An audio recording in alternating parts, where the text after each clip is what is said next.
Buenas noches a todos o buenas tardes a todos. Bienvenidos a nuestra sexta clase del curso de Derecho de la Regulación. Hoy terminamos nuestra unidad número 3. Ahorita vamos a hablar un poquito más sobre eso. Cerramos esta parte enfocada en tener un poco de conocimiento respecto a cuál es la dinámica del mercado, el principio de libre competencia. Hoy vamos a hablar sobre inversión del Estado, sobre el tema de la regulación para el libre comercio, etcétera. Vamos a hacer algunos avisos varios, como siempre, antes de empezar la clase.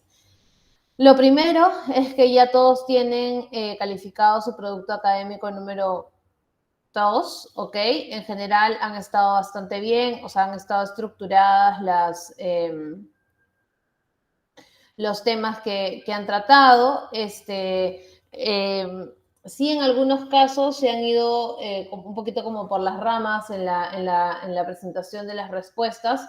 Ahí está, digamos, detallado en el producto académico, en la retroalimentación individual, algunos aspectos para mejorar y sobre todo las consideraciones que pudieron haber tenido en cada uno de los casos. A veces se van un poquito como por las ramas y se enfocan en poner mucho la parte teórica, pero no en responder per se las preguntas. Y creo que eso es algo que ya lo hemos hecho también en la unidad número 1,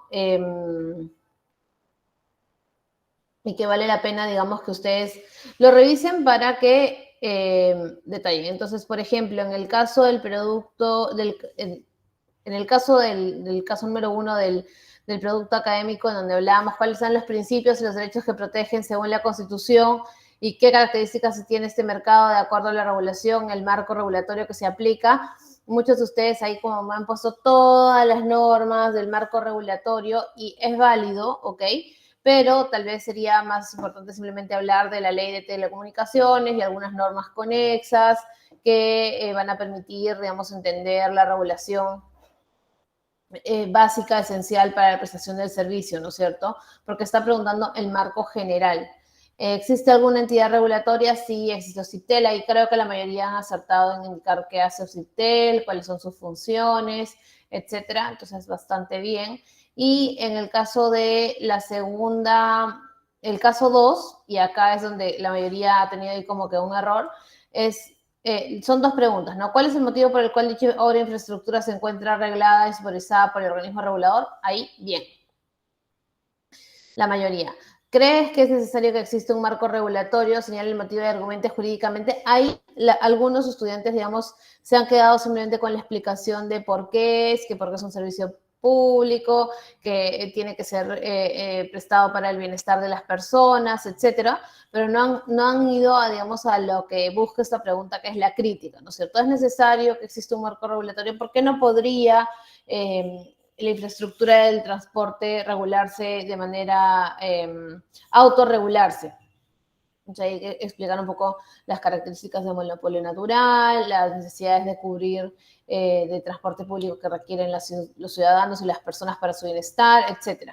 Entonces, cuando estemos resolviendo casos, creo que el producto académico número 3 no es un caso, bueno, es algo así como un caso porque hay que ver un video y dar una opinión sobre el tema a tratar. No se queden solamente en explicar lo general, ¿ok?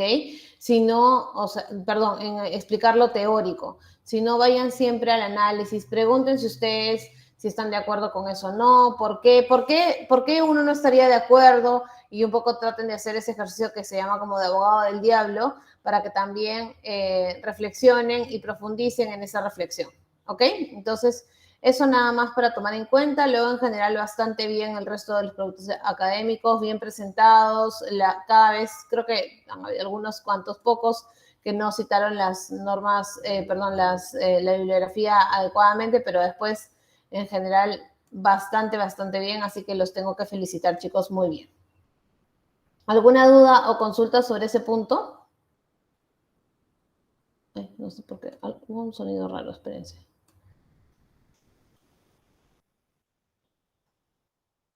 Ya. ¿Dudas, consultas?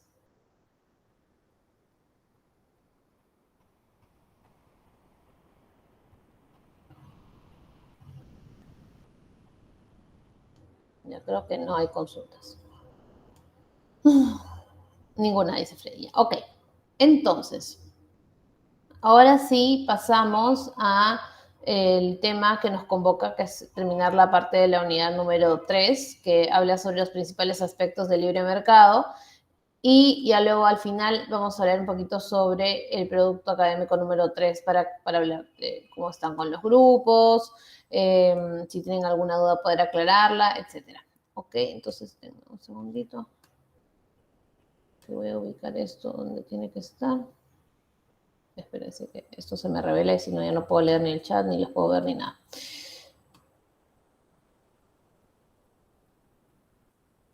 Ya, listo. Entonces, vamos a ver un poquito la agenda del día de hoy.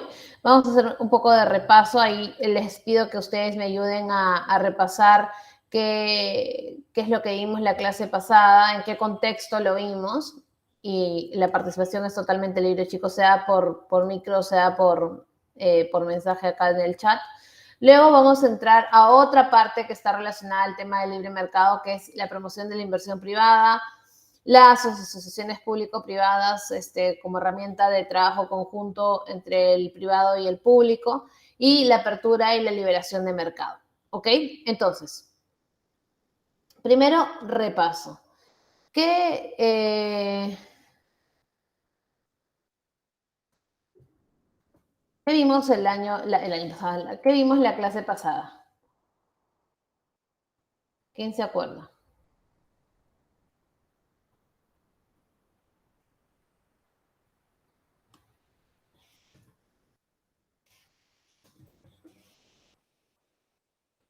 Vamos a mostrar una noticia a ver si con eso se acuerdan y participamos. Espérenme, ¿dónde está esto? Acá. No, esto no es.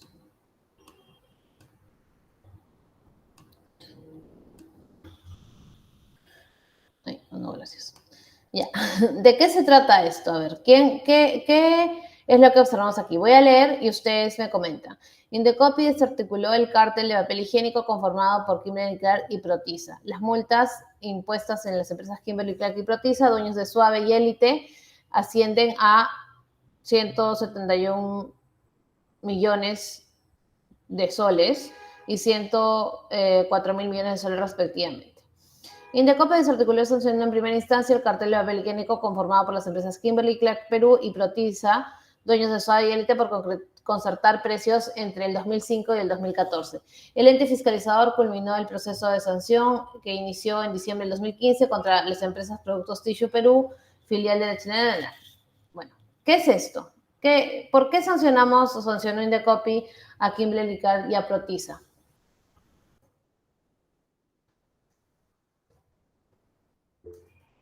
A ver.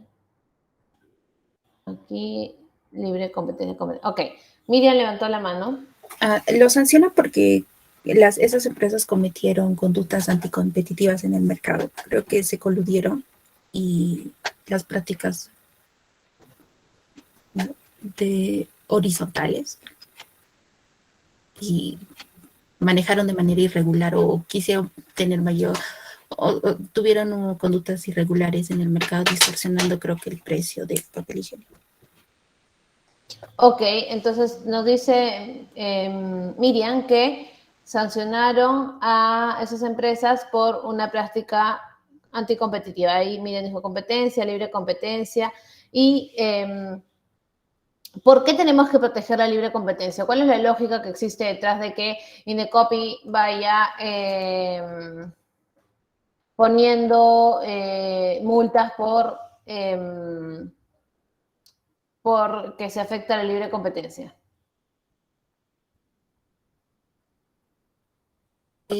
Con la finalidad de asegurar que el mercado funcione de manera adecuada y que también permita obtener o que el consumidor tenga mayores opciones para elegir, que de esa manera también se permita tener una calidad en el bien.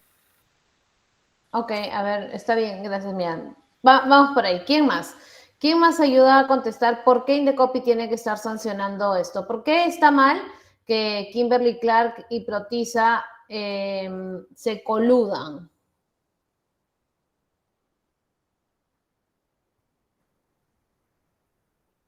Porque acá dice, tenían el cártel impuso a sus clientes alzas de precios en algunos casos de más del 20% durante el periodo mencionado. Eso representa una directa afectación. Ya, ¿por qué? Porque vulneran las normas del libre mercado. ¿De libre mercado o de libre competencia, William? De libre competencia también. Ok, dice Freddy, para regular los precios. Cuando Indecopi sanciona, regula los precios, ¿qué creen? O sea, si por ejemplo mañana Claudia, Zach y no sé, William S.A. somos empresas que producimos papel higiénico y decidimos decir, oye, mira, ¿sabes qué, William? Yo hago papel higiénico, tú haces papel higiénico, entonces ¿qué tal si en lugar de competir nos ponemos de acuerdo, ¿ok? Como somos los únicos dos que competimos en este mercado, y yo digo que el rollo de papel higiénico va a valer 5 soles y tú dices lo mismo y ya está, ¿ok? Con tal, ¿en dónde van a comprar los demás? ¿Qué pasa cuando hacemos eso? ¿Qué sucede cuando un rollo de papel higiénico que debe costar, no sé, 1 sol, cuesta 5 soles porque yo me puse de acuerdo con mi competencia para no competir, sino poner un precio alto y aprovecharnos porque no puede haber otro competidor? ¿Qué sucede? Doctora, buenas noches. La concertación de precios es un delito, creo. No es un delito, pero es una falta al derecho de la competencia, Gabaniel. Y es correcto, ahí Miriam dice distorsión en el mercado. Pero quiero que quede claro lo siguiente, que el hecho de que las empresas sean sancionadas porque se coluden o concertan precios, como dice Gabaniel, o nos ponemos de acuerdo para afectar de alguna manera la competencia y que las personas, entiéndase las personas, todos los vendedores, los compradores, los consumidores, nos vemos afectados con eso, porque claro, si en lugar de gastar 1 sol en mi rollo de papel higiénico, yo gasto 5 porque estas dos empresas se pusieron de acuerdo, entonces estoy afectando la economía de la gente, ¿no es cierto? ¿Cuánto se puede hacer con 4 soles por cada rollo de papel higiénico? Cada paquete de papel higiénico costaría, no sé, 100 soles en lugar de 20 soles o 25 soles como está ahora. Entonces, se genera una distorsión en el mercado, se afecta a la competencia porque además nadie puede ir a vender, o sea, no pueden entrar, es un mercado complejo entrar el papel higiénico, entonces hay barreras de entrada que no permiten que entren los competidores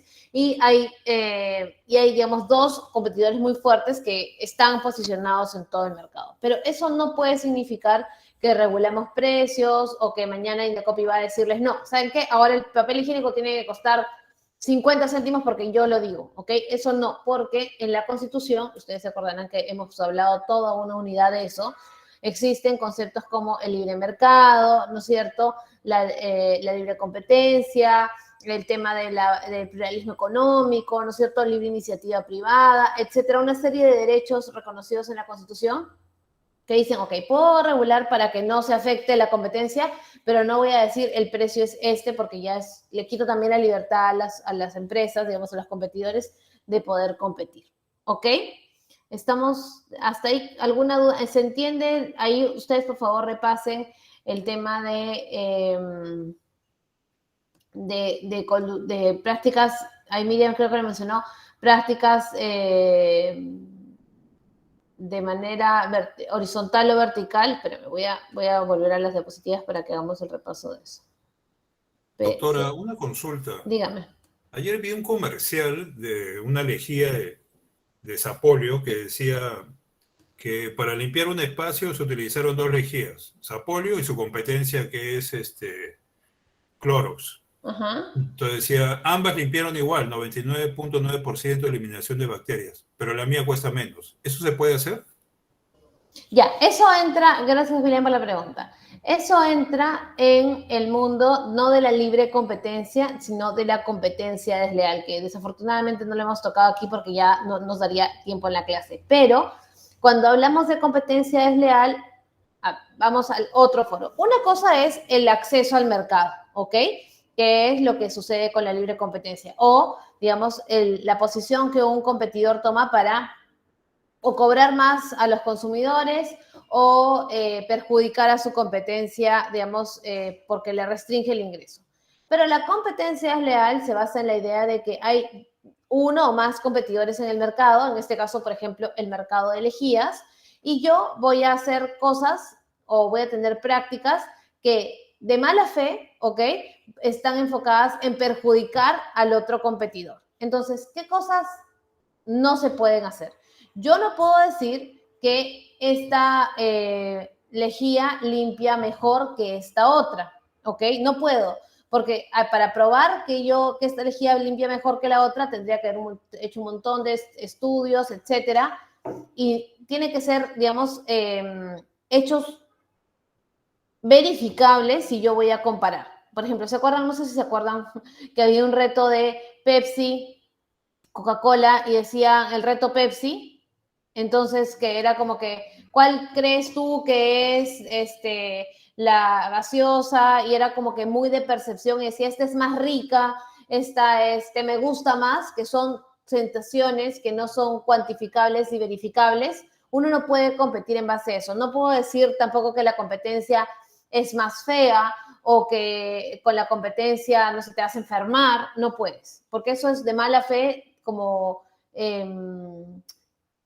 dar información no verificable o errónea de tu competidor. Pero en el caso de las lejías te dice, ambas limpian bien, porque las dos limpiamos el mismo espacio y se nota que están limpios, pero esta cuesta menos. Y cuando dices que cuesta menos, es algo súper verificable. Si esta de acá cuesta, no sé, 10 soles el galón, esta de acá va a costar 8 soles el galón, y efectivamente una cuesta menos. Entonces, eso no es competencia desleal. Sí sería competencia desleal si yo dijera, esta lejía de acá no te limpia nada, ¿ok? Es agua, y la mía sí, pero esta sí es lejía, ¿me entienden? Esa es la diferencia. O que empiecen a decir, no, esta de acá es mala, no la compren, no sé, no limpia, tiene menos grado de pureza, y aún así no puede ser comprobable. Esa es la competencia desleal. ¿Qué sanciona Indecopy? Pregunta Vilna. Indecopy sanciona, bueno, varias cosas, pero cuando estamos hablando, antes de eso, ¿quedó clara la respuesta, William? Sí, doctora, perfecto. Gracias. Listo. Cuando hablamos, ¿qué sanciona Indecopy en el mundo de la libre competencia? ¿Ok? Indecopy sanciona en el mundo de la libre competencia a aquel competidor que, por ejemplo, tiene un porcentaje. ¿Se acuerdan cuando hablábamos del abuso de posición de dominio? Cuando un competidor que tiene una posición de dominio en el mercado, o sea, del mercado total, no sé, de lejías, tiene una parte significativa. Por ejemplo, más del 50%. ¿Por qué? Porque ahí tiene capacidad para hacer acciones del mercado que puedan perjudicar a otros. Entonces, cuando abusa de su posición de dominio, entonces hay una sanción, porque es una conducta anticompetitiva, como dice Miriam. Cuando dos empresas como las del papel higiénico se ponen de acuerdo para cobrar un precio determinado, o como vimos en el caso de los pavos la semana pasada, se ponen de acuerdo para que el precio de los pavos siempre sea igual, y entonces no importa dónde vayas, siempre tu pavo va a costar lo mismo, es también anticompetitivo, porque no estás dando la oportunidad de que el consumidor pueda acceder a otra oferta, ¿ok? A que las empresas compitiendo libremente, en el tema del caso del pavo, por ejemplo, si no se hubieran puesto de acuerdo y cada empresa cobrara lo que quisiera, digamos, una en algún lugar va a cobrar 20 soles, en la otra, en el otro lugar va a cobrar 18 soles, en la otra empresa va a costar 17. ¿Por qué? Por sus procesos, sus optimizaciones, lo que sea. Pero hay una variación, hay una diferencia de los precios. En cambio, si nos ponemos de acuerdo, distorsionamos esa situación. Ya. ¿Queda claro? Bueno, entonces ahí repasar eso, repasar el hecho de que no es que vamos a regular los precios, Indecopy no hace eso, tampoco está ahí de nada, simplemente sanciona. ¿Por qué? Porque si se dan cuenta, las multas son bien altas. Ahí, Gamaniel, cuéntame. Doctora, ¿hasta qué punto es correcto afirmar que las empresas grandes acá en el Perú manejan el precio? Eso es lo que escucho bastante, yo, más que todo de los izquierdistas, no sé si nos puede explicar eso, doctora. O sea, digamos, no es que manejan el precio, sino que hay pocos competidores en el mercado. Entonces, cuando hay pocos competidores en el mercado, competir es bastante complicado. Entonces, lo que sucede es que por el volumen, el tamaño, la escala, hay muchos, yo no voy a dar clase de precios, pero ustedes pónganse a pensar, para definir un precio hay un montón de elementos que entran en consideración. La materia prima, el transporte, el almacenamiento, lo que cuesta el personal para hacer todo ese camino, lo que la empresa quiere ganar, ¿no es cierto? Lo que la bodega gana, lo que el supermercado gana. Hay un montón de factores que entran en el mundo de cuánto cuesta un producto o un servicio, ¿ok? Ahora, si hay mucha competencia, lo que en teoría las empresas van a tratar de hacer es tratar de optimizar sus procesos, optimizar sus costos para poder competir por precio con el mercado, ¿ok? Pero cuando hay pocos competidores, ¿ok? O hay un competidor que es muy grande, entonces ese incentivo de poder generar eficiencias para poder ofrecer a un mejor precio, un mejor producto, lo que sea, como que es más bajo, ¿no? Porque si piensen ustedes, si ustedes, por ejemplo, no sé, son deportistas olímpicos por hacer las maratonistas, ¿ok? Y se van a una carrera estas de los 5 kilómetros, que a veces dan una vueltita, pero que van niños, con perritos, con viejitos, personas, señoras, etcétera. Ustedes correrían mucho más rápido. No, van a correr un ritmo tranquilo porque no hay forma de que esos que no son profesionales los sigan. Lo mismo pasa cuando estamos en el mundo de la competencia de las empresas, digamos, de los competidores, y hay pocos competidores, entonces el que tiene mejor capacidad va a tener mayor poder de decisión en el mercado. ¿Cuándo la cosa se pone mal? Cuando ese poder de decisión lo usan para afectar a otros, ¿ok? Para decirte, no, tú no, o sea, por ejemplo, ponen un precio tan bajo que venden por debajo del costo, por ejemplo. O sea, si yo vendo, no sé, gaseosas, ¿ok? Y producir una gaseosa vale, no sé, $1, y yo mañana, y hay otros competidores más pequeños que yo, y voy a cobrar 50 céntimos solo para poder hacer que los otros ya desaparezcan porque no van a poder competir. Eso es una práctica anticompetitiva, ¿ok? Entonces, no sé si las empresas manejan los precios o no, eso cada quien, pero es un mercado pequeño. Imagínense, nuestro país es 30 millones de habitantes, imagínense un México que son cientos de millones de habitantes. En proporción, hay un montón de empresas, un montón de competencias, y aún así hay complicaciones. ¿Por qué? Porque siempre va a pasar, las empresas se concentran. Y para eso entra la última parte, y con eso termina el repaso, porque si no nos vamos a pasar todo el tiempo hablando de esto, la parte del control de estructuras o control de concentraciones, ¿ok?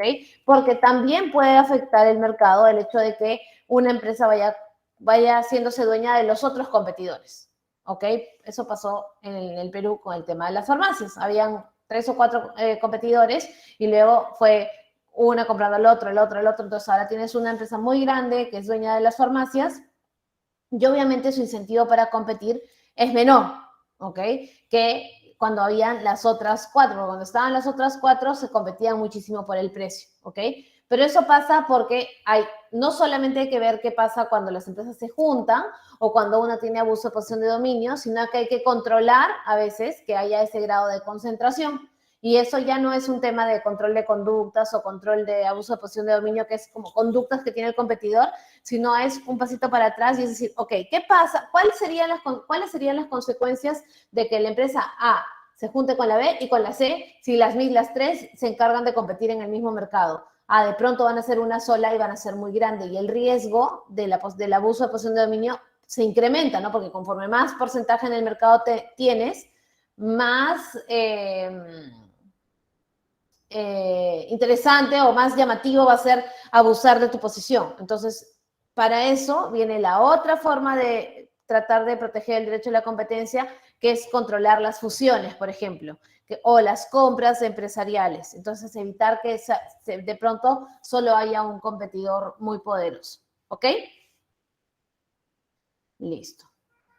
Entonces, si no hay dudas, entramos a la otra parte. Siempre van a haber dudas. De verdad que el tema del derecho a la competencia es apasionante, chicos. Bueno, chicos no, gente, estudiantes. Pero... Doctora, sí, disculpe. dígame. Más estoy hablando de la Constitución del 93, que es bastante criticado, ¿no? Porque después del gobierno de Fujimori que se retiró, ¿no? Han entrado prácticamente izquierdistas a gobernar y casi no se ha Pero implementado ahí nada yo en forma siempre tomo, positiva, ¿no? separo, miren, chicos, de verdad, esto no trata de ser una clase política, no lo va a ser, pero yo solamente les doy herramientas para, digamos, jurídicas, de conocimiento, que les permite a ustedes tomar en consideración qué es, o sea, analizar el tema con un poquito más de profundidad, ¿ok? Porque yo soy, y ahí sí me confieso como una persona que cree que no necesariamente cambiando la Constitución vamos a solucionar los problemas del país, porque hay un montón de normas que podrían hacerlo antes. Hay una ley de control de fusiones que se demoró 5 años en ser aprobada y en el proceso hubieron un montón de empresas que se juntaron entre sí y cogieron posesión de mercado. Y eso la culpa no la tiene la Constitución. Entonces, exacto, y Vilma dice que la Constitución del 79 ya está el libre mercado y el pluralismo económico y un montón de cosas. Entonces, ahí tendríamos que, yo siempre digo que no nos quedemos solamente con el pregón, sino vamos adentro a ver qué es lo que verdaderamente se propone y se cambia. Y ahí Maruja levantó la mano y con eso cerramos esta parte porque si no, nos vamos hasta las 8 de la noche y todos tienen clase después y yo también. Dime, Maruja. Sí, doctora, buenas noches. Tengo una pregunta, doctora, y tengo esa inquietud, por favor, si nos podría absolver. Si bien es cierto que la Indecopi sanciona a las prácticas anticompetitivas, ¿no? Pero esas sanciones, digamos, alcanzan solamente a las empresas grandes, digamos, Metro, Saga, no sé, así, de ese nivel. Pero ¿qué pasa si eso existiera en una feria dominical, digamos, en una provincia, en un distrito? Eso se puede también, doctora, sancionar, digamos, vienen a una feria dominical dos camiones de fruta y los dos se ponen de acuerdo para venderlo el mismo precio, ¿no? Y así otros productos también. En ese caso, doctora, ¿también eso alcanza Indicopio? ¿O cómo se prueba eso, doctora? Por favor, si nos podría eso aclarar un poquito. Muchas gracias. Interesante, Maruja, tu pregunta, porque efectivamente a veces es muy glamoroso, como yo digo, el derecho de la competencia cuando se va a mirar, digamos, grandes competidores o grandes, sí, agentes de mercado, ¿ok? Y es porque no, la decisión de que hay una práctica anticompetitiva no solamente es como que ya se pusieron de acuerdo con el precio y ya está, no. Lo que el Indecopi analiza, y ahí hay como que un montón de reglas a la interna para identificar, es primero analiza de qué mercado estamos hablando. Mercado en el sentido de dinámica de mercado, no digamos, de mercado donde compramos frutas, verduras y pescado, como en tu caso. Entonces, por ejemplo, el mercado de papeles higiénicos, ¿ok? Eso es lo primero que dice, ¿ok?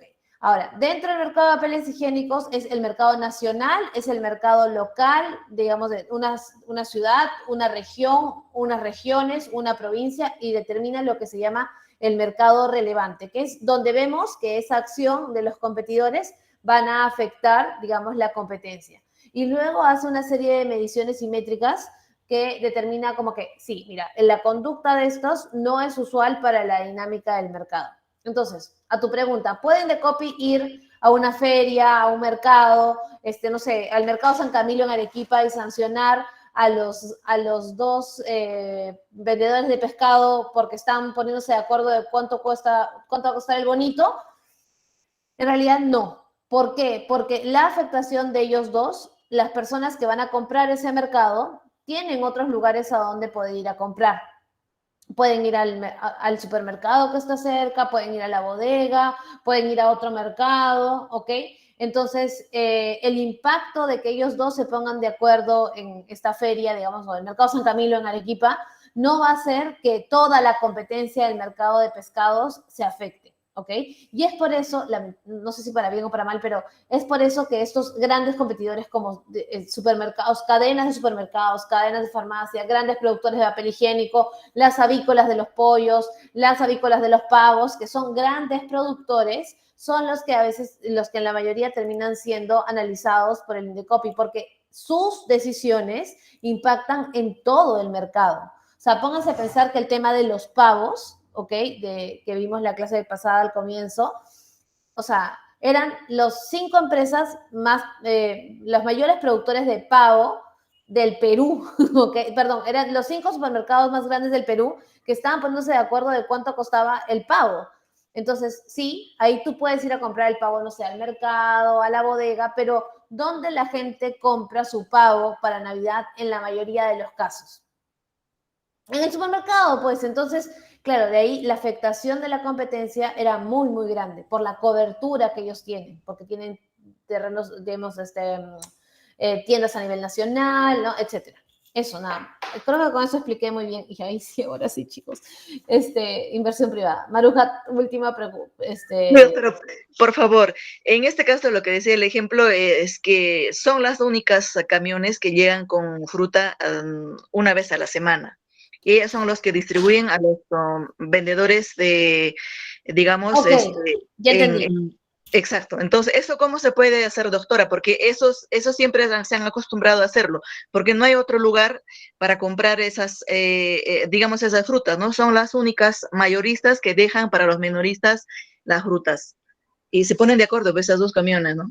Habría que analizar el caso. O sea, habría que ver si en el mercado relevante de donde esos camiones van, hay una afectación a la competencia, hay bienes sustitutos, hay que ellas, digamos, dominan el mercado de frutas en esa zona. Hay que hacer, no voy a casarme con una respuesta de sí o no, porque, digamos, lo que yo les cuento es, digamos, son conceptos. En la como que economistas y gente que sí domina altamente los números y la estadística, que son los que determinan, digamos, esos porcentajes de afectación en base a unas fórmulas que ya existen, digamos, para determinar si es que se está afectando o no. Y no me acuerdo cómo se llama la fórmula, pero hay una fórmula, me acuerdo, la próxima clase se las comparto. ¿Ok? Ya, ahora sí, fin del apasionante mundo del derecho de la competencia, no te preocupes, Maruja. Vamos ahora sí al mundo de la inversión privada. Y voy a tomar el punto que dijo Vilma hace un ratito, que es que el tema del libre mercado, la inversión privada, la dinámica de mercado, todo está relacionado al tema de que se mueva la economía, ¿ok? ¿Por qué? Porque no sé si han escuchado últimamente que hay como el ministro de Economía anda diciendo que hay que fomentar la inversión pública, pero hay que darle confianza a la inversión privada, ¿ok? ¿Por qué? Porque la inversión es gente que, sea el Estado o sean los privados, empresas, personas, lo que sea, que invierten en una actividad económica. Puede ser un negocio, puede ser la prestación de un servicio, puede ser la construcción de un edificio, puede ser la construcción de un puente, puede ser de un hospital, lo que sea, ¿ok? Y eso genera dinámica, ¿ok? Dinámica de mercado. ¿Por qué? Porque si, por ejemplo, yo voy a invertir, soy una empresa constructora y voy a invertir en construir un edificio, tengo que contratar obreros, comprar materiales. Obreros, personas. Materiales o algún comercio que venda los materiales, que hace que alguien los produzca, que hace que alguien emplee a personas para producir los materiales, ¿ok? Tengo que hablar con los bancos para que los bancos le den préstamo a las personas que me quieran comprar los departamentos. El banco emplea personas. Esas personas probablemente me puedan comprar el apartamento y así, ¿ok? Ustedes me entienden con el tema de la dinámica del mercado. Entonces hay una parte que es inversión pública, que es lo que el Estado hace, ¿no es cierto? El Estado en el Perú, según la Constitución que tenemos, no puede realizar actividad empresarial, o sea, no puede competir, no sé, no puede poner una cadena de farmacias, no puede poner una pollería de pollo a la brasa, no puede, ¿ok? Salvo que haya una ley que expresamente lo sustente. Entonces, el Estado, ¿cómo fomenta la economía? Con inversión pública, es decir, construir un puente, construir una carretera, pongo, no sé, tendido eléctrico, pongo agua y desagüe, saneamiento, lo que hemos hablado hace la unidad número 2, ¿ok? ¿Y por qué? Porque de ahí los fondos que el Estado recibe, ¿no es cierto?, de sus rentas, de los impuestos que recauda, de las cosas que cobra, de los aranceles, de todas las cosas, la invierte en construir esas carreteras, esas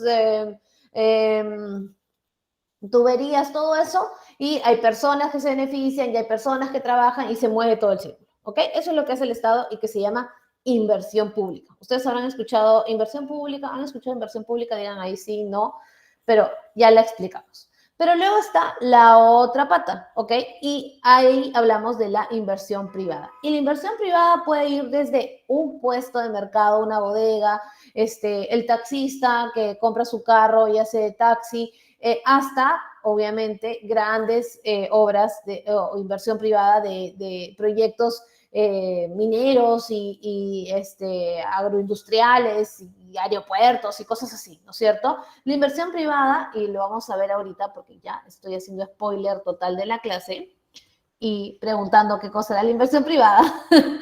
La inversión privada se define como aquella que proviene de personas naturales o jurídicas, o sea, personas o empresas, nacionales o extranjeras, públicas o privadas, distintas del Estado peruano, ¿ok?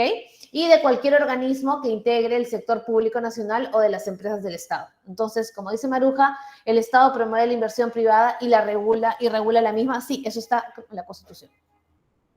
Entonces, cuando hablamos de libre iniciativa privada, tiene que ver con eso. O sea, si mañana el Perú, país de emprendedores, o sea, aquí la iniciativa privada, todos lo vemos, obviamente el impacto económico, no sé, de construir un complejo de edificios, ¿ok? Y venderlos, es significativamente mayor a la inversión privada que yo tengo para constituir mi bodega.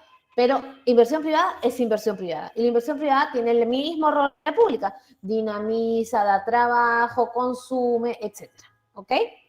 Ahí está, ahí creo que estamos bien. Entonces, pero, obviamente, y acá hago mi pausa, hay proyectos y proyectos, ¿ok? Está la bodega, ¿no es cierto? Está mi emprendimiento de, no sé, de vender tortas en mi barrio, o incluso está mi empresa, no sé, mi estudio de abogados, y hay que tienen una magnitud de aporte económico como inversión privada, y están los proyectos emblemáticos, ¿ok? Los proyectos emblemáticos de inversión privada son aquellos proyectos en donde la inversión extranjera o privada, ¿no? Ingresa a trabajar, consigue, digamos, la autorización del Estado para desarrollar un determinado proyecto, ¿ok? El Estado no va a construir esa carretera como la IRSA, no va a poner los cables, las torres de alta tensión, no va a construir el aeropuerto, el Estado le va a concesionar a una empresa privada la construcción, le va a autorizar la construcción y poder cobrar una tarifa luego, o sea, lo que se llama el tema de la concesión. Ahorita vamos a hablar más adelante con eso. Entonces, vamos a ir así en modo historia cronológica para que nos ubiquemos. La inversión privada en nuestro país ha existido siempre, ¿ok? Sin embargo, a partir de la década de los 90 y luego de una época que ya hemos hablado muy de inversión pública altamente activa, el Estado peruano emprendió un proceso de promoción de la inversión privada, con la finalidad de transferir al sector privado la gestión de algunos sectores económicos que estuvieron en manos del Estado. Y ahí empieza todo el momento de la privatización, ¿ok? Este proceso se efectuó justamente para que haya una mejor gestión, digamos, de determinados proyectos, y de hecho, la Constitución del 93, ahí sí es súper inversión privada corazón, pese a que la del 79 era libre mercado y todo lo demás, pero la del 79, solo para que lo tengan ahí claro, sí permitía que el Estado pueda competir, o sea, participar de la actividad empresarial. Ya, la del 93 dice que no, ¿ok? El Estado solo se encarga de regular y de promover. El privado se encarga de trabajar y hacer inversión, ¿ok? Esa es básicamente la lógica de la Constitución. Entonces, claro, cuando se da la Constitución del 93, hay una serie de principios constitucionales que se recogen, ¿ok?, de la Constitución del 79 y que se incluyen, se suman algunos más, para dar este marco constitucional en donde se puede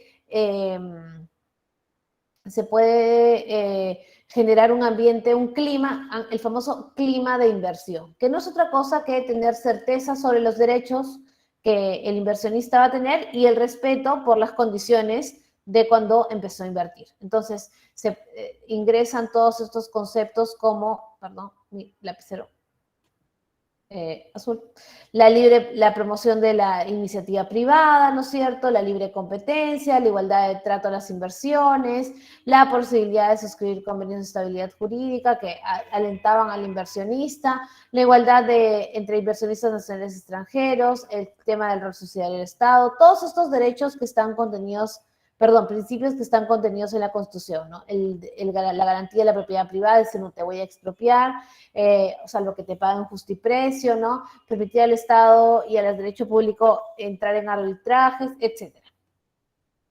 Entonces, Hay una serie de elementos que se dan, sin duda, el más emblemático fue el proceso de privatizaciones de los servicios públicos. ¿Se acuerdan que porque mi computadora suena rara? ¿Se acuerdan que cuando hablamos en la unidad 2 sobre que las empresas públicas pasaron a ser empresas privadas y por eso tienen un regulador?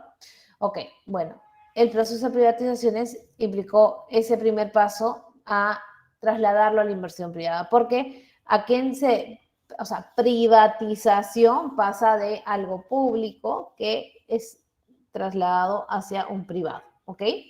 El decreto legislativo 757, muy conocido, que era la ley marco para el crecimiento de la inversión privada en el 91, que senta muchos de los temas que luego son recogidos por la Constitución del 93. El Estado tiene el mandato de orientar el desarrollo del país, promoviendo, entre otras actividades, los servicios públicos y la infraestructura, pero no participando empresarialmente de él, ¿ok? Y el sector privado tiene que estar centrado en la inversión y en la actividad empresarial. Entonces, la inversión privada ha tenido todo un proceso evolutivo normativo, ¿ok? Porque pónganse allá, los que hayan vivido ese proceso en los años 90, y había un montón de empresas públicas, ¿ok? Y uno cuando va a promover la inversión privada o va a hacer acciones de privatización, no es algo así como que de la noche a la mañana privatizamos todo y ya está, no. Tampoco es tengo la fórmula perfecta para privatizar y que todo salga bien. No. ¿Ok? Entonces, lo que pasó a lo largo del tiempo es que fue evolucionando la forma en la que se entendía la participación del sector privado en las actividades económicas. Perdón. ¡Ay! Ya. Durante la primera mitad de la década de los 90, el Estado se embarcó en un ambicioso programa de privatización de empresas públicas. Eso hicieron. Privatizar o inversión privada era una empresa privada que compra una empresa pública. ¿Ok? Eso entre el 90 y el 95, y ahí estaban todas las privatizaciones de la telefonía, la empresa de eléctricas, la concesión del agua y del saneamiento, toda la red de cableado telefónico, y también, por ejemplo, la empresa, no sé, de pesca, la empresa, todo lo que era antes del Estado, ¿ok? Durante la segunda mitad se otorgó principalmente concesiones. Y entra acá donde está mi grafiquito les enseñé hace un ratito. Entra como el boom de las concesiones, ¿no es cierto? La red, Antamina, La Mina, Camisea, ¿no es cierto? Hasta el aeropuerto también es concesión, todo eso es concesión, ¿ok? Que también es una herramienta que todavía es activamente utilizada. Pero desde el año 2008 comienza una forma distinta de promover la inversión privada, que es a través de lo que es como, en inglés dicen como partnerships, ¿no? Asociaciones público-privadas o obras por impuesto que lo que buscan es fomentar que la inversión privada diga, yo quiero utilizar mi dinero para invertir en ese proyecto, ¿ok? Con el respaldo de que el Estado va a participar en una parte de él, que eso es la asociación público-privada, cada quien va a cumplir un rol, el privado y el público de la mano haciendo una determinada acción, o obras por impuestos, que son, mira, tu empresa privada que ya estás asentada en el país, seguramente puedes hacer inversión y gestionar los proyectos. Entonces, yo lo que hago es tú invierte, ¿ok? Haz el proyecto, haz, por ejemplo, la pavimenta las pistas, haz la losa deportiva, lo que sea. Costeamos cuánto te salió toda esa construcción y yo te la deduzco de los impuestos. Ahorita vamos a ir a hablar un poquito más de detalles sobre esos mecanismos. Pero básicamente son esos tres momentos en el mundo o en el contexto de la inversión privada en nuestro país entre los 90 y la actualidad, ¿ok? Y pasa así porque cuando estábamos en los 90, imagínense, dar un contrato de concesión, nadie iba a querer. pero ahora sí, luego de que ya están privatizadas las empresas, ya ahora sí, se acabaron, digamos, las empresas para privatizar y encontramos otro sistema que a las concesiones. El sistema de concesiones empezó a tener algunas deficiencias y entonces pasamos al otro en donde vamos juntos, Estado y privado. Entonces, eso pasa en nuestro país y pasa en otros países también, ¿ok? No es como que, bueno, los peruanos somos unos genios porque nos inventamos esto. No, ¿ok? Son prácticas que se dan a nivel mundial.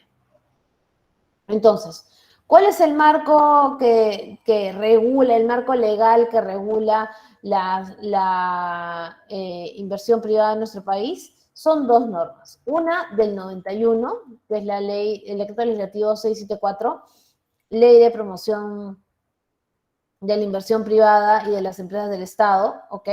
Y el otro es el decreto legislativo 1362, que es más reciente y que regula ya no las inversiones, porque esta de aquí era muy, esta de acá, era muy enfocada en concesiones, en privatizaciones, pero el decreto legislativo 1362 se enfoca principalmente en las las asociaciones público-privadas y los proyectos en activos, ¿ok? Entonces, son dos formas distintas y novedosas de fomentar la inversión privada. Entonces, ¿qué alternativas o qué formas existen para invertir de manera privada en el país? La primera es la compra o venta de acciones, ¿ok? Yo tenía, no sé, una empresa que se dedicaba, pública, que se dedicaba a dar conexiones telefónicas y entonces ahora yo compro todas las acciones y me quedo con esa empresa. El aumento de capital, ¿no es cierto?, de una empresa que está muy mal, una empresa pública que está muy mal económicamente, y entonces yo entro, ustedes no sé si ya llevaron derecho a sociedades. ¿Ya han llevado derecho a sociedades? O no sé cómo ustedes le dicen, empresarial. Todavía, doctora. Todavía no, ok. Bueno, cuando lleguen ahí, ya hablen del tema de sociedades, van a ver que una sociedad tiene un capital. Si una empresa está muy afectada económicamente o quiere tener más fondos, le dice, oye, participa de esta empresa, ponme capital, ¿ok?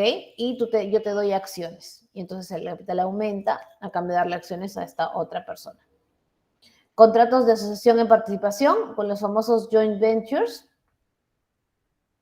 La disposición o venta de sus activos, ¿ok? La empresa decide vender, le compramos los activos, o las famosas asociaciones público-privadas y proyectos en activos, ¿ok? Entonces, esas son las distintas formas de inversión privada.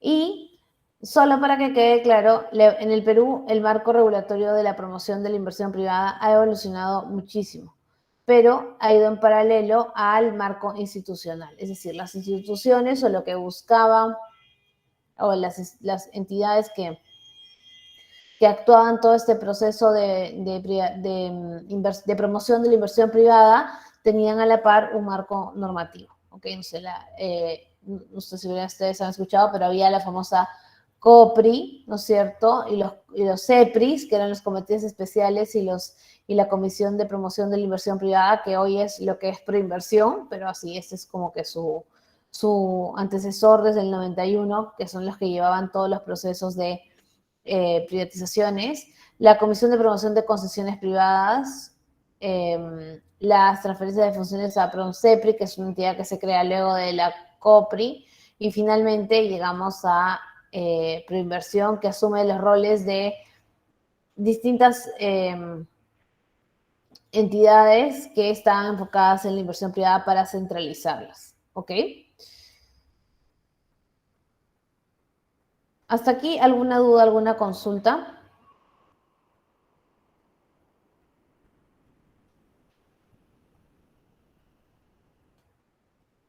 Todo bien, doctor. ¿Todo bien? Ya, perfecto. Entonces, seguimos. Seguimos con esto. Me faltó esta parte. Entonces, llegamos voy aquí, vamos a ver esto un poquito más sobre el tiempo. Hay una fase de apertura de la inversión, el auge de las famosas concesiones entre el 96, 98, comienzos de los 2000, promoción de la inversión privada, que decimos, ok, ya concesionamos, ya esto, pero el tema con las concesiones y con las privatizaciones es que es una sola actividad por parte de eso. Concesioné por 20 años y ya me olvidé de eso.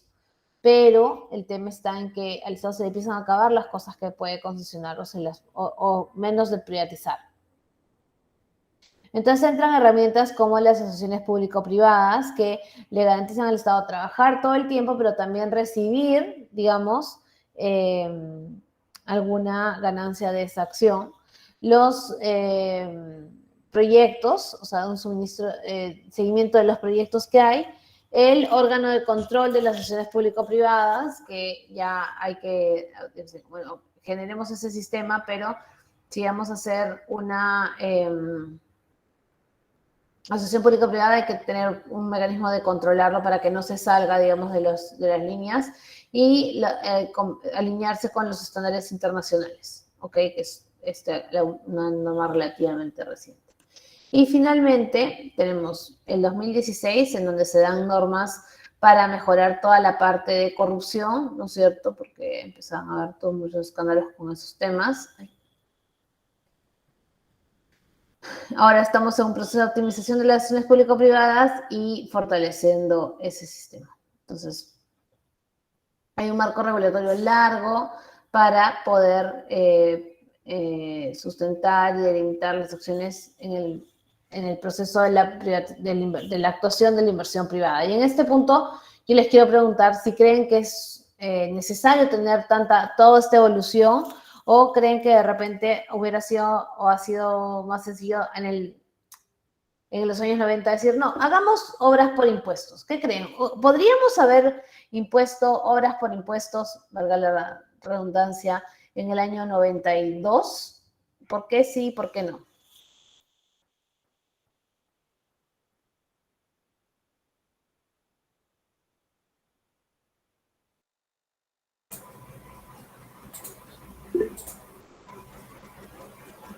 Ofelia, dinos. Sí, Miss, yo creo que no, porque todavía estábamos en una crisis y como país no teníamos, no teníamos la confianza de que las empresas pudieran invertir en el Perú y que por lo tanto se hacía mucho más difícil el tema, ¿no?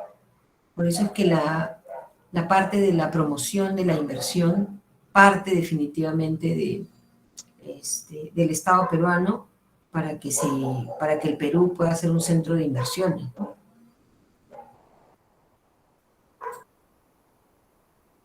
Sí, tienes toda la razón. Y creo que lo hemos adelantado hace un ratito. Todo tiene su proceso y su tiempo, ¿ok? Ahí Miriam dice, creo que que se necesitaba pasar por ese proceso para que se pueda aprender, era necesario el proceso, y Miriam dice, hasta ahora se sigue fortaleciendo, correcto. Ahí Maruja levantó la mano. Sí, doctora, a la pregunta, en ese momento era imposible hacer eso, doctora, porque el país estaba viviendo un momento crítico, hiperinflación, crisis económica, y era imposible aplicar ese modelo económico en ese entonces, doctora. Y ahora que estamos, ya hemos superado todo eso durante esos últimos 30 años, con este modelo económico hemos crecido prácticamente y nos está sosteniendo esta economía. Yo creo que sí, ahora es el momento de repente entrar a esta etapa de obras por impuesto, doctora. Muchas gracias. Ok, correcto. Sí, efectivamente, hay un proceso que seguir, ¿ok? Entonces hay siempre criticable y mejorable, ¿ok? Pero uno también tiene que coger, digamos, tenía un profesor que me decía que siempre, todo el mundo es general después de la batalla, ¿ok? Siempre pero ¿para qué se complicaron tanto? No hubiéramos empezado a hacernos obras por impuestos en el 95. Pero claro, en ese punto de la vida no necesariamente estábamos en la capacidad para decirte, empresa privada, en lugar de, no sé, pagar impuestos, construye algo, porque no estábamos todavía en ese punto de la confianza. La economía es un tema de confianza, de relaciones, de momentos, de situaciones. Entonces, la lógica detrás de que se haya ido, no sé si la palabra correcta es flexibilizando, pero haya ido evolucionando la forma en la que la inversión privada participa en nuestro país, ha sido pues la que ha tenido y en cierta medida ha acompañado también los momentos económicos del país. Denme un segundo que voy a enchufar mi computadora antes de que nos quedemos sin batería. Un minuto.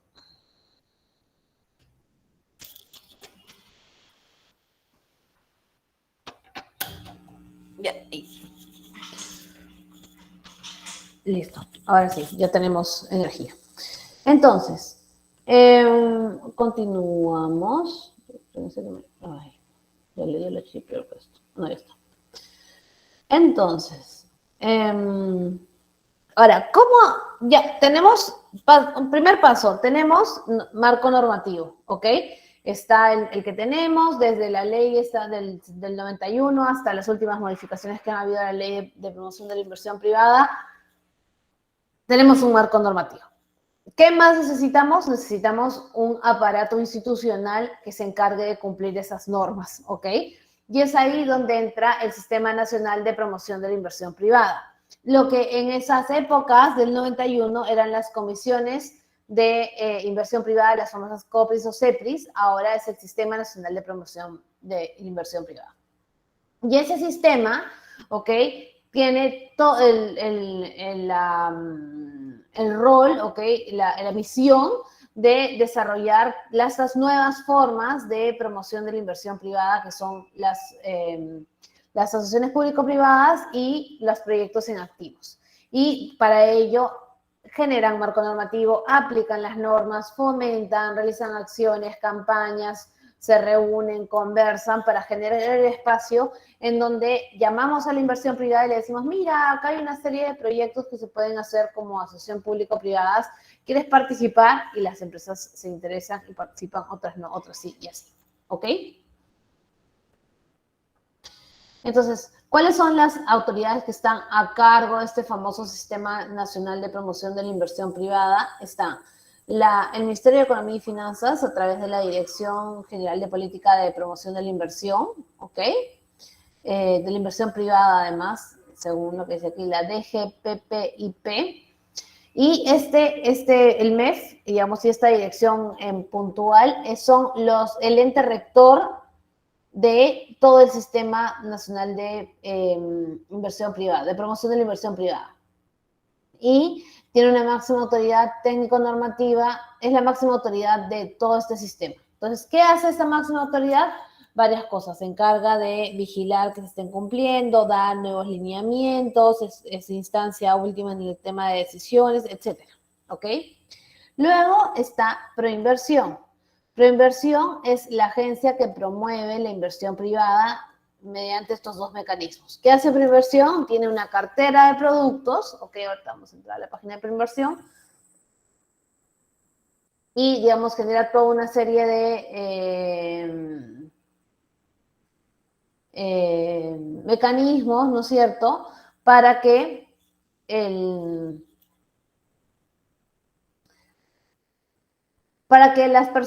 los inversionistas privados puedan entrar a revisar cuáles son de su interés. Y voy a poner esto aquí, dejar de compartir, les voy a llevar acá.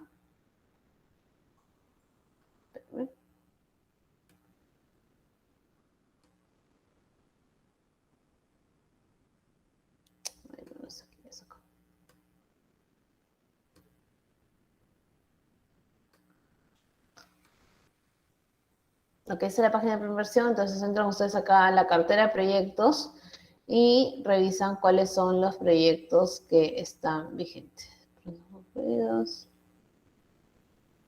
Cartera de proyectos de Proinversión.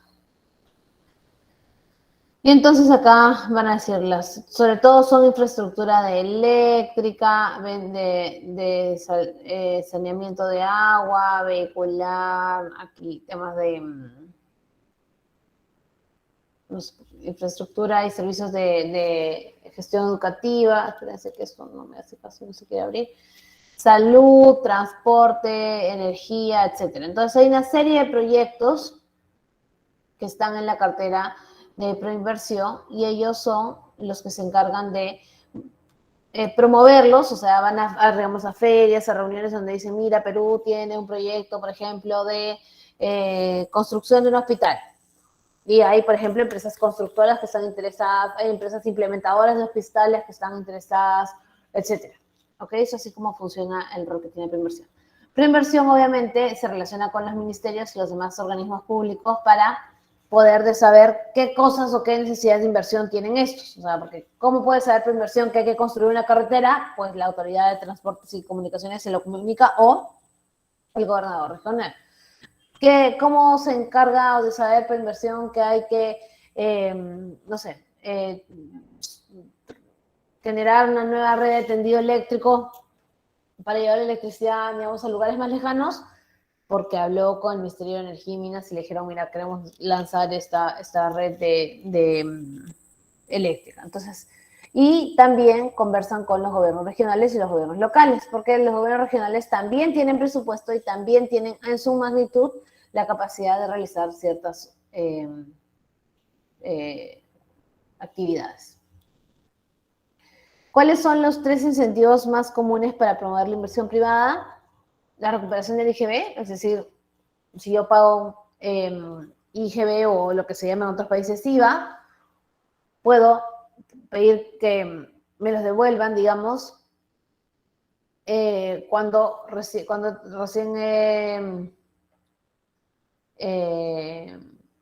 no, puedo pedir que todos los gastos que he hecho en la etapa previa, ok, luego me los devuelvan en temas de IGB porque hice una actividad de inversión privada.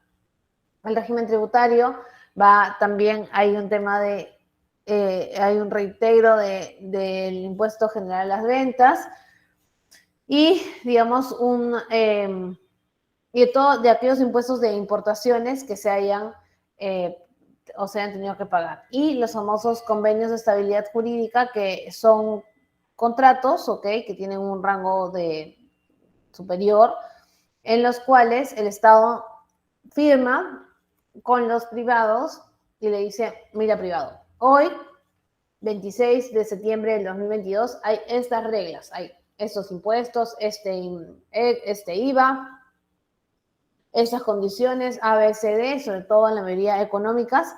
Si esto mañana cambia, no importa, no te va a afectar a ti, porque nos hemos comprometido que le vamos a tener temas de estabilidad, convenios de estabilidad jurídica. ¿Ok? Entonces, básicamente el convenio de estabilidad jurídica lo que dice es se congela este tema por este tiempo, el tiempo que dure, y cualquier cambio que pudiera venir en las normas que vaya a afectar, digamos, al que haya suscrito este convenio, dices, no, a mí no me aplica porque yo tengo un convenio de estabilidad jurídica. Son muy, muy cuestionados los convenios de estabilidad jurídica, ¿ok?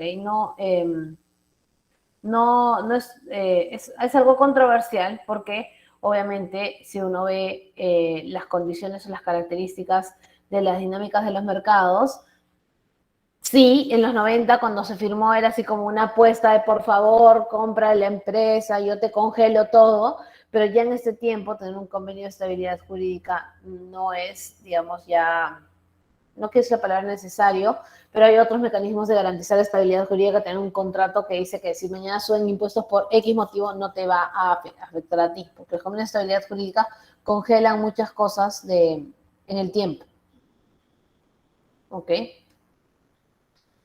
No sé si se dejó de ver, creo que se dejó de ver.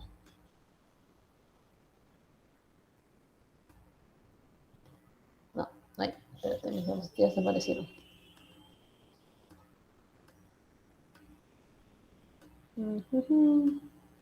Ok. ¿Hasta aquí alguna duda o alguna consulta? Sí, no, más o menos, ¿creen? ¿Qué piensan?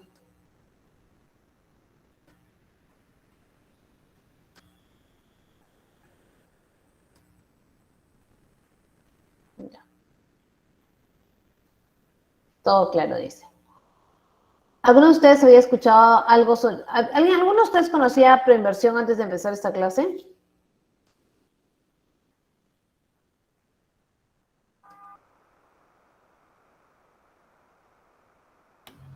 Sí, doctora. Bueno, yo sí vi cómo funciona la proinversión. Perfecto, y gracias, Willard. A ver, Katherine dice, no entendió lo que quise decir. Miren, todos los temas de IGB, a ver, Cuando se va a hacer una obra, o una obra no, pero una inversión que va a requerir que se compren o se generen actividades que tengan IGB, el Estado ha decidido que hay dos beneficios que pueden haber, ¿ok? Uno, en la devolución del IGB para ciertos casos, no para todo, para ciertos casos determinados, es decir, si tú pagaste, no sé, 10 soles en IGB, se pueden revertir, ¿ok? Pero obviamente esas inversiones son tan grandes que el IGB no son 10 soles, son un montón de plata. Y la otra es, pero el reintegro tributario tiene una forma de aplicarse distinta a la recuperación anticipada del IGB, porque la recuperación anticipada del IGB quiere decir que antes de que siquiera se esté haciendo la actividad, ¿ok? En el proceso en el que se planea, en el proceso en el que se determina qué es lo que hay que hacer, etcétera, ahí puede uno pedir, oye, ¿sabes qué? Devuélveme mi IGB ahorita. En lugar de hacer un reintegro tributario durante el proceso, digamos, en la inversión privada, lo pido antes de que empiece, digamos, el proceso. ¿Ok?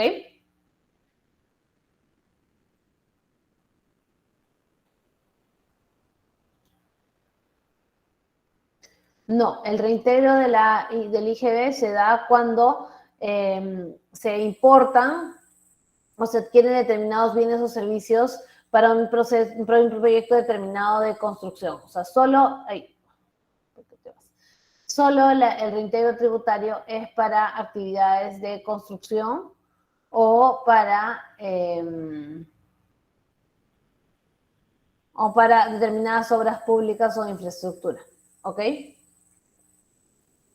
No, o sea, que seas vendedor del Estado, creo que para poder participar de esos procesos de inversión pública tienes que tener, digamos, registrado como proveedor del Estado, pero no todos los proveedores del Estado tienen reintegro tributario. O sea, los que proveen, no sé, de uniformes no tienen eso. ¿Okay? Tiene que ver, depende de cómo se ha dado la negociación y de qué es lo que dice el contrato de concesión o el contrato de público-privada, asociación público-privada para ver, digamos, qué cosa es lo que se va a reintegrar. ¿Ok? Listo. Entonces pasamos a la parte 3, que es lo que nos queda, que es un poquito, no, 3 y 4. Bueno, vamos a hablar un poquito de las asociaciones público-privadas. Las asociaciones público-privadas son este mecanismo de inversión privada por el cual se incorporan dos cosas. Uno, la experiencia, los conocimientos, la tecnología, la forma de trabajo y demás, ¿ok? Por parte del privado, para que este privado que tiene todo este conocimiento, digamos, esta práctica, pueda crear, desarrollar o mejorar determinadas situaciones de infraestructura pública, ¿ok? Y para generar mayores servicios públicos, para poder prestarle o dar mejor bienestar a los ciudadanos, etc. Entonces, las asociaciones público-privadas se ejecutan bajo la modalidad de concesión, ¿okay? Operación, gerencia, joint venture. Hay una forma legal para las asociaciones público-privadas. Fue una sola de estas que he mencionado. Y para acceder, sea por iniciativa estatal o por iniciativa privada, tiene que revisarse, digamos, las condiciones en base a las cuales se va a realizar esta asociación público-privada. ¿Ok?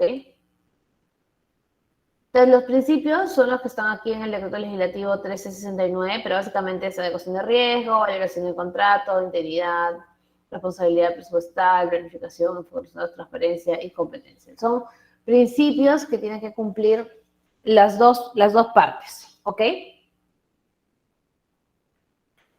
Y vamos a revisar rápidamente qué características tienen las asociaciones público-privadas. Lo primero es que son contratos largos.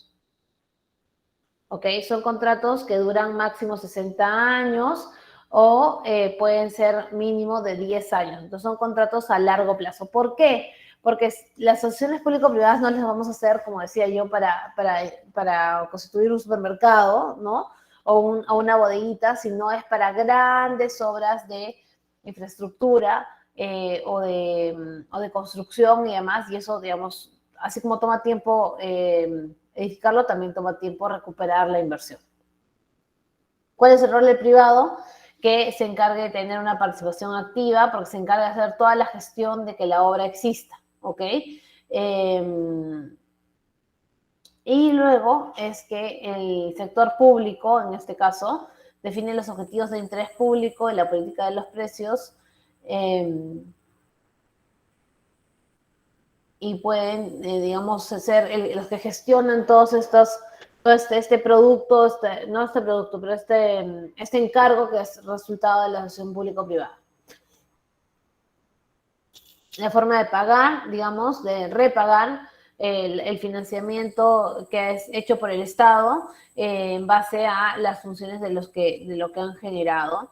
Hay una distribución de riesgos, porque parte del riesgo lo asume el Estado, que es el que, digamos, pone ciertas condiciones, y el privado entonces suena así mejor, que están en una conversación, en un diálogo, en una integración, y no que es como que cada quien hace, o solamente estamos buscando el beneficio de uno, que es a veces como se entendían las concesiones. O sea, las concesiones es como, yo te concesiono, no sé, una carretera, y ahí todo el mundo empieza a ver, no, que esa carretera no, para que está muy caro el peaje, no sé qué, que probablemente hay que ver en todos los casos una posibilidad de revisión, pero, digamos, la lógica está detrás del hecho de que los dos pongan de su parte, por así decirlo, inversión pública e inversión privada.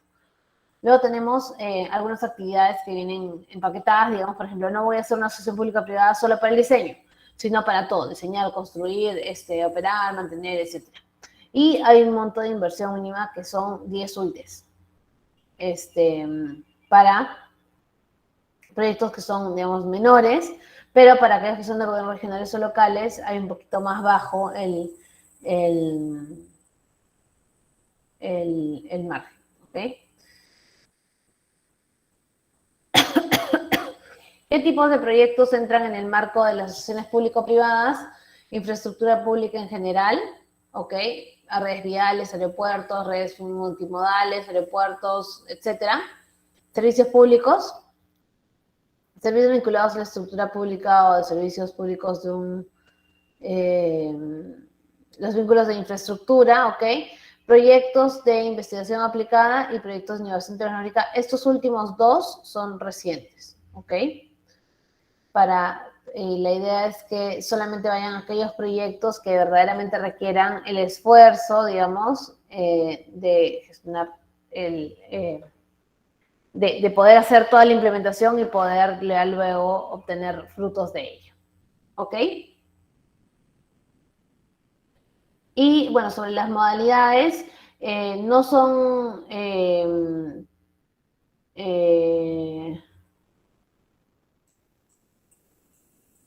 el artículo 29 del reglamento del 1362 establece que no son, o sea, dice, bueno, ¿cuáles son? Todas las que hemos dicho así acá hace un ratito, ¿cuáles no son?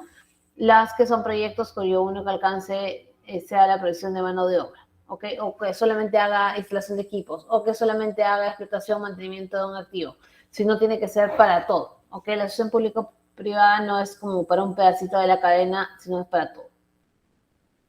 Y aquí, para los que tengan curiosidad y quieran leer más, les voy a dejar estos 3 links, que son lecturas fáciles, académicas, ok, un poquito a veces, creo que hay una que es medianamente distraída, pero, o digamos, más relajada, pero es una buena introducción a las asociaciones público-privadas, si ustedes quieren aprender más, ok. Además, no son lecturas de, no sé, un mamotreto así, sino son artículos de las revistas, casi todos son de Derecho de Sociedad, Derecho Administrativo, y esta que es de Ius et Veritas como del 2018 debe ser. Ok, hasta aquí, ¿alguna duda, alguna consulta?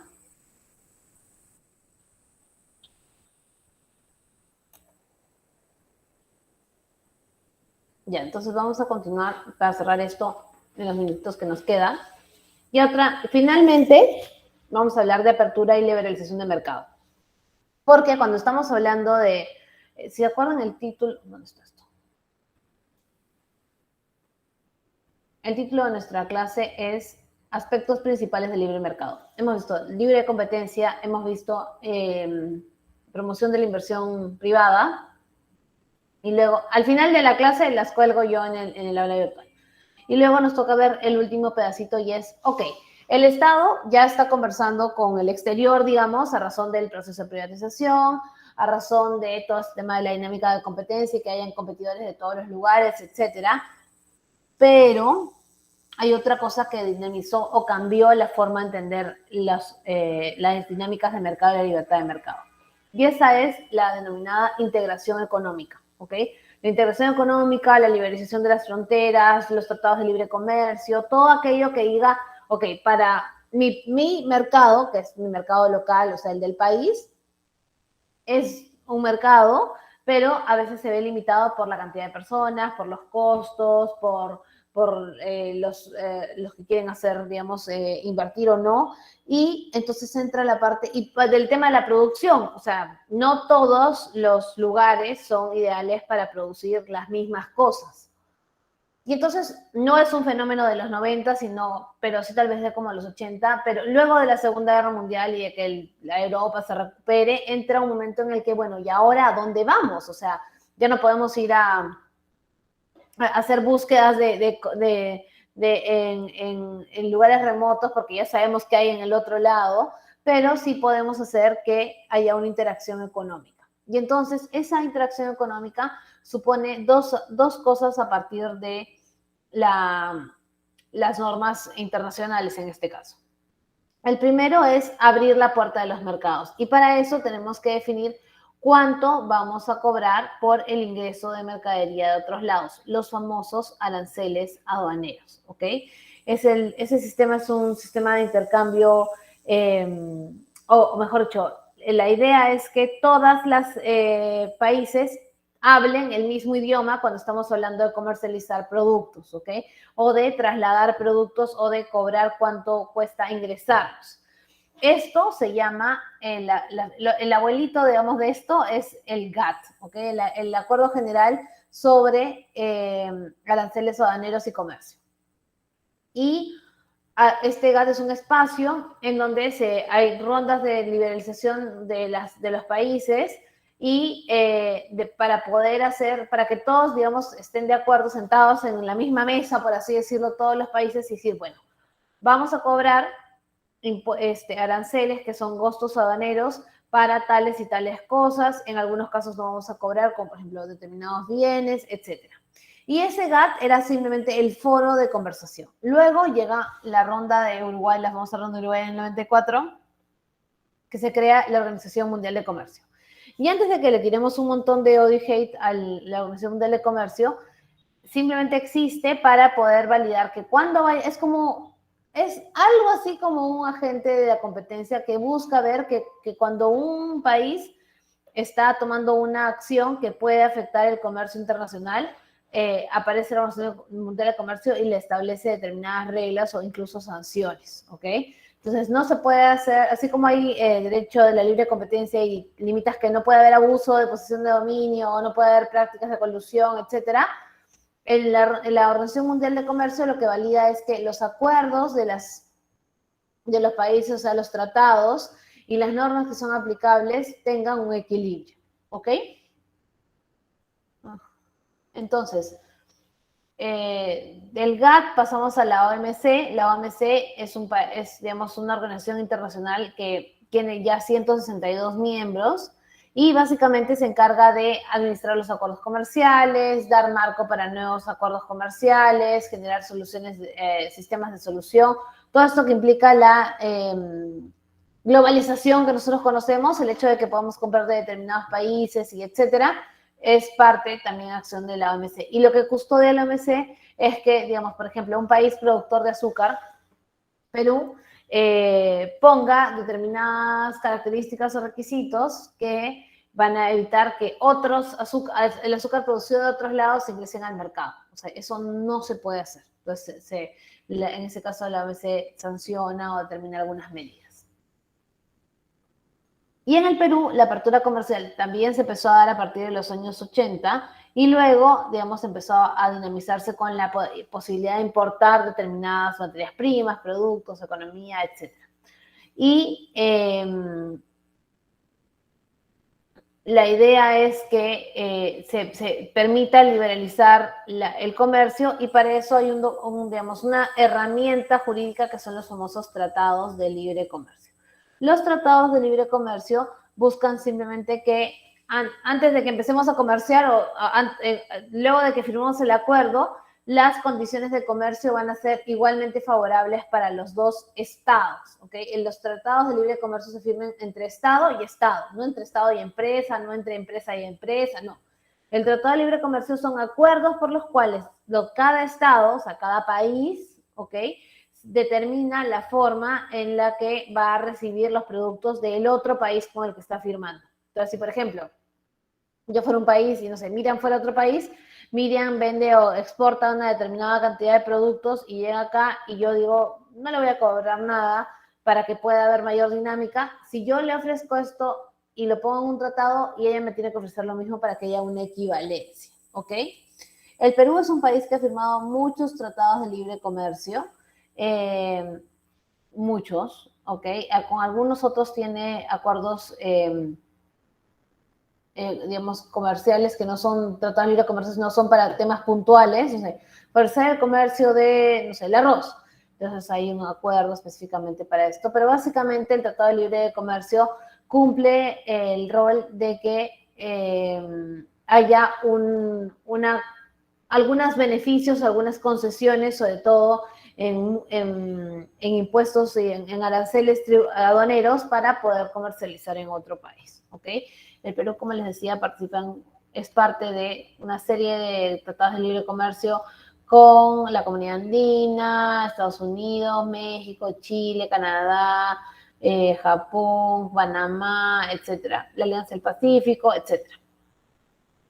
¿Ok? Y bueno, eso es un poco la explicación de lo que faltaba. Esa parte es un poquito más etérea, creo que la libre competencia que la vemos todo el tiempo, pero también vemos las obras por impuesto y todo el tema de la inversión privada de infraestructura en nuestro cotidiano, solamente que no nos damos cuenta, ¿ok?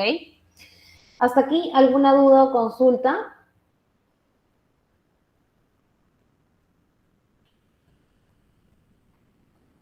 Y entonces en estos 4 minutos que nos quedan, espérense que esto ya se volvió. Vamos a ver el producto académico, ¿ok?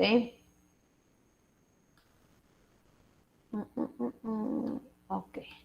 Lo que hay que hacer para el producto académico número 3, que ya espero que los he visto muy activos para el tema de encontrar los grupos, ¿ok? Es leer esta sentencia del TC y responder estas 4 preguntas, porque acá hay 2, ¿ok?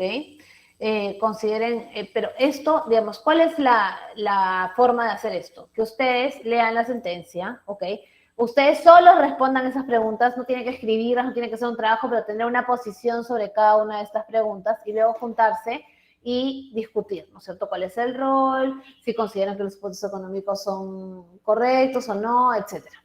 ¿Ok? Esa es un poco la dinámica. Acá está la lectura. Acá hay algunos tips de cómo hacer el trabajo en grupo. Acá están algunos lineamientos de Arial 12, ¿no es cierto? Es grupal, pero tiene que cargar cada uno tiene que cargar su producto académico, ¿ok?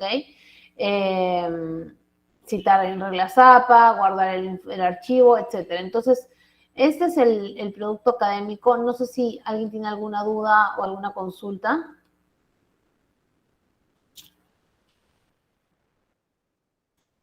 Algo que no les haya quedado claro. ¿Cómo van con los grupos? ¿Ya se están encontrando para reunirse?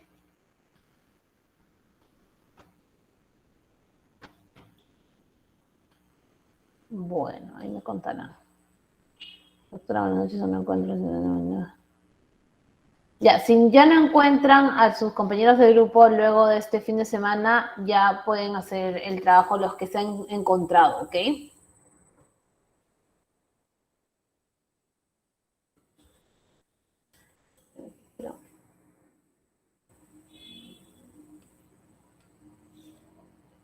Ya, hoy tenemos reunión, dice Nelly. Ok, muy bien. Entonces, yo estoy leyendo ahí el chat de ustedes cuando se están poniendo de acuerdo. Cualquier cosa que necesiten, por favor, ahí me escriben. Y les deseo que tengan un buen intercambio de conversación con los miembros del grupo. Yo estoy cargando ahora las diapositivas para que puedan trabajar en base a eso. Y ya les dije, mi mejor recomendación es que no se junten y recién se pongan a leer, sino léanlo, y respondan individualmente, digamos, para tener una idea de su posición personal y luego ya se juntan a conversar y responder las preguntas. ¿Ok? Bueno, chicos, eso es todo por hoy. Dígame. Doctora, buenas noches. Disculpe, ¿hay un mínimo de hojas para el ensayo? No, ni un mínimo ni un máximo. Pero sí tienen, o sea, desarrollen las preguntas, ¿ok? Sobre todo en las que dicen opinión. A veces, yo sé que les cuesta opinar, pero opinen, digamos, argumentando jurídicamente. ¿Eh? No vale decir, no, sí, la corrupción, todo mal, ay, no sé qué, el presidente, no. O sea, yo siempre digo que saquemos un poco de nuestra coyuntura y opinemos jurídicamente, ¿ok? Porque para eso estamos aquí en la clase. ¿Ok, chicos? Chicos, chicas, estudiantes, jóvenes, adultos. Nos vemos el próximo lunes ya con el último tema de toda nuestra asignatura, que es el tema 4. Y nada, muchos éxitos en su producto académico y nos vemos. Un abrazo, cuídense. Chao.